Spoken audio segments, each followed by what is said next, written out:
सूचना प्रौद्योगिकी के इस युग में, इंटरनेट के जमाने में सब कुछ चीजें फास्ट हो रही हैं और इसके साथ ही बहुत सारी चीजें हैं जो अनएक्सपेक्टेडली बिना आपकी परमिशन के भी हो रही हैं और जिस पर आपका कंट्रोल नहीं है।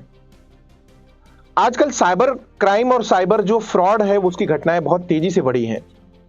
साइबर फ्रॉड करने वाले लोग जानते हैं कि उन्हें आपका विश्वास कैसे जीतना है और किस तरीके से आपका जमा किया हुआ पैसा, आपकी जमा पूंजी किस तरीके से लूटना है।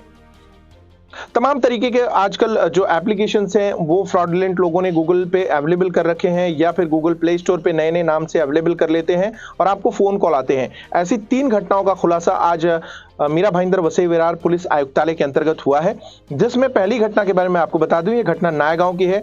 नायगांव में एक महिला जो एक कैश ब्रो नाम का एप्लीकेशन था, उन्होंने प्ले स्टोर से डाउनलोड किया क्योंकि उन्हें पैसे की आवश्यकता थी।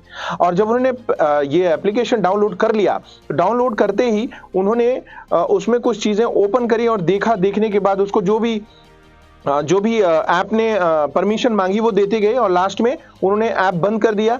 पैसे उन्होंने अप्लाई नहीं किए, पैसे मांगने के लिए या लोन लेने के लिए एप्लीकेशन उस ऐप के द्वारा नहीं किया, लेकिन उसके बाद उनको 1300 कुछ रुपए उनके अकाउंट में क्रेडिट हो जाते हैं।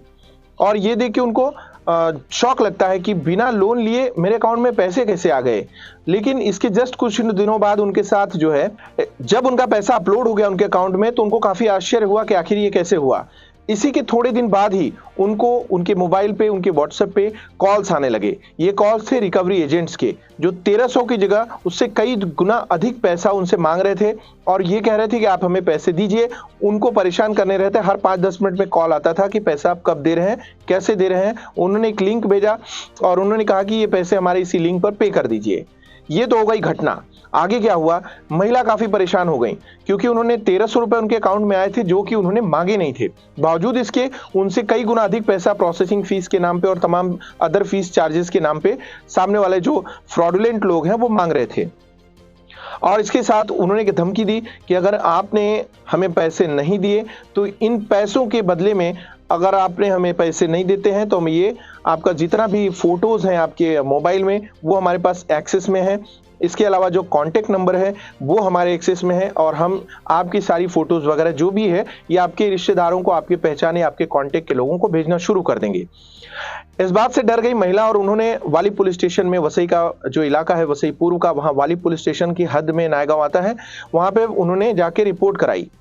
रिपोर्ट होने के बाद पुलिस ने जब इसकी तलाश शुरू की तो कैश ब्रो एप्लीकेशन से जुड़े हुए 3 शातिर अपराधी जो है, जो रोज लोगों को लूटते थे, ऐसे 3 लोगों को वाली पुलिस स्टेशन ने पकड़ने में सफलता हासिल की है। आश्चर्य आपको होगा कि ये जो 3 लोग पकड़े गए हैं ये मीरा भाईंदर वसई विरार के रहने वाले हैं, जिसमें एक नाला सोपारा अचोले गांव का है और इसके अलावा 2 लोग हैं जो भाईंदर के हैं। इन लोगों के नाम है नरमेश, अरुण और राजेश। ये तीनों वसई विरार के आसपास के रहने वाले हैं और इन तीनों ने मिलकर लोगों की जिंदगी हराम कर रखी थी। कैश ब्रो एप्लीकेशन बनाकर और उसके माध्यम से आपके मोबाइल का एक्सेस ले लेते थे और लेने के बाद तमाम सारी फोटोज और कॉन्टेक्ट्स उनके ऐप में चले जाते थे और वो जिस तरीके से आपको ब्लैकमेल करना चाहते थे वो करते थे। तो इन चीजों से सावधान रहने की जरूरत है। और सबसे बड़ी बात यह है कि पुलिस की तरफ से ये नोटिफिकेशन है, ये आपको सुझाव है कि कभी भी आप कोई भी एप्लीकेशन के थ्रू इस तरीके का लोन का अगर कोई प्रलोभन देता है तो आप उसमें मत आइए, क्योंकि जब आप वो एप्लीकेशन डाउनलोड करते हैं या कोई भी लिंक क्लिक करते हैं तो वहां पे मोबाइल का जो एक्सेस होता है, यानी आप मोबाइल जो यूज कर रहे हैं वो मोबाइल हूबहू सामने वाले के पीसी में या लैपटॉप में या फिर मोबाइल में खुल जाता है। फिर आपका कोई भी ओटीपी, आपका कोई भी सेव किया हुआ डाटा, फोटो, कॉन्टेक्ट नंबर या कुछ भी आपके मैसेजेस, वो उनको एक्सेस हो जाता है और उसका मिसयूज करते हैं। इतना ही नहीं, आपका ये फोन एक बार अगर स्कैमर्स के हाथ में नंबर पड़ जाता है तो ये उनके यहाँ फिर वो रिसाइकल होने लगता है। मतलब ये 4 लोगों ने अगर आपको फोन कर लिया, आपको लूट लिया या नहीं लूटा, दोनों तरीकों से वो वाला मोबाइल नंबर फिर से दूसरे स्कैमर्स को बेचा जाता है, फिर वहां से तीसरे स्कैमर को बेचा जाता है, फिर आपको फोन कॉल आती रहेंगी। आप अपने साथ हुआ जो अनुभव है, अपने साथ जो आपका बैड एक्सपीरियंस हुआ है, वो बैड एक्सपीरियंस आप उनके साथ शेयर करेंगे तो वो भी सिंपैथी बताएंगे कि नहीं सर आपके साथ पिछली बार या मैडम आपके साथ पिछली बार जो हुआ गलत हुआ, अब ऐसा नहीं होगा, आप ये एप्लीकेशन डाउनलोड करो पैसे मिल जाएंगे। तो ये सिलसिला शुरू होता है और जो कभी नहीं रुकता। इसलिए कभी भी आप ऑथेंटिक तरीके से जाके जो भी प्रोसेस है, जो ट्रेडिशनल प्रोसेस है, बैंक से जाना, बैंक से लोन लेना, आपकी सिविल एलिजिबिलिटी है, वो सब देखते हुए अगर आप एलिजिबल हैं तो निश्चित तौर पे आपको बैंक ही दे देगी, कहीं और लोन लेने की जरूरत नहीं होगी। और अगर आप एलिजिबल नहीं है तो आप इन शॉर्टकट्स में अगर आप ढूंढेंगे तो निश्चित तौर पे आपको समस्या होगी। तो सावधान रहिए, सतर्क रहिए, देखते रहिए मेट्रो सिटी समाचार।